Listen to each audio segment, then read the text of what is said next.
യുവ എഴുത്തുകാരൻ സജിത് രാമകൃഷ്ണന്റെ ആദ്യ കഥാസമാഹാരം ഒരു തുണ്ട് നീലാകാശം പ്രകാശനം ചെയ്തു. സൗദി മലയാളി സമാജം സംഘടിപ്പിച്ച പ്രൗഢഗംഭീരമായ ചടങ്ങിൽ ചലച്ചിത്ര നിർമ്മാതാവും എഴുത്തുകാരനുമായ ജോളി ലോനപ്പനാണ് പുസ്തകം പ്രകാശനം ചെയ്തത്. എഴുത്തിനെയും വായനയും പുസ്തകങ്ങളെയും നെഞ്ചോട് ചേർത്ത് വെക്കുന്നവരുടെ കൂട്ടായ്മ.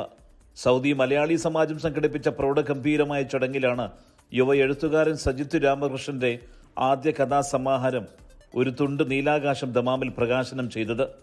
മലയാളി സമാജം പ്രസിഡന്റ് സാജിദ് ആറാട്ടുപുഴ അധ്യക്ഷം വഹിച്ച ചടങ്ങിൽ ചലച്ചിത്ര നിർമ്മാതാവും എഴുത്തുകാരനും പ്രമുഖ വ്യവസായിയുമായ ജോളി ലോനപ്പനാണ് പുസ്തകത്തിന്റെ പ്രകാശന കർമ്മം നിർവഹിച്ചത്. രാഷ്ട്രീയ സാംസ്കാരിക രംഗത്തെ പ്രമുഖൻ രഞ്ജിത്ത് വടകര പുസ്തകം ഏറ്റുവാങ്ങി. Dammam Al Muna international school principal Noufal Palakkodath പരിപാടി ഉദ്ഘാടനം ചെയ്തു. സമാജം general secretary doctor Sindhu Binu പുസ്തകം പരിചയപ്പെടുത്തി. ബാല്യകാലത്തിന്റെ മധുരവും വേദനയും, ഗ്രാമീണ ജീവിതത്തിന്റെ സൗന്ദര്യവും കുടുംബ ബന്ധങ്ങളുടെ ആഴവും മനോഹരമായി ചിത്രീകരിക്കുന്ന പുസ്തകമാണിതെന്ന് പങ്കെടുത്തവരെല്ലാം അഭിപ്രായപ്പെട്ടു. മലയാളി സമാജം ദേശീയ പ്രസിഡന്റ് മാലിക് മക്ബൂൽ, അബ്ദുൽ ഖാദർ വാണിയമ്പലം, ഷാജി മതിലകം, ലീന ഉണ്ണികൃഷ്ണൻ, ശ്രീജിത്ത് രാമകൃഷ്ണൻ, ഇക്ബാൽ വെളിയങ്കോട് എന്നിവർ സംസാരിച്ചു.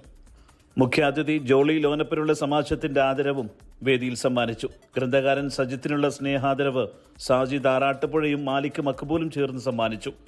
ഹുസൈൻ ചെമ്പോളിൽ, സഹീർ മജ്ദൽ എന്നിവർ പരിപാടിയുടെ അവതാരകരായിരുന്നു. സജിത്ത് രാമകൃഷ്ണൻ മറുപടി പ്രസംഗവും നടത്തി. സുബൈറുദ്ദീനൂർ, 24 ദമാം. ലോകത്തെവിടെയായാലും ഏത് സമയത്തും 24 വാർത്തകളും ഓഗ്മെന്റഡ് റിയാലിറ്റി പാക്കേജുകളും എക്സ്പ്ലെയിനറുകളും വിശദമായി കാണാൻ ഞങ്ങളുടെ യൂട്യൂബ് ചാനൽ നിങ്ങൾക്ക് സബ്സ്ക്രൈബ് ചെയ്യാം.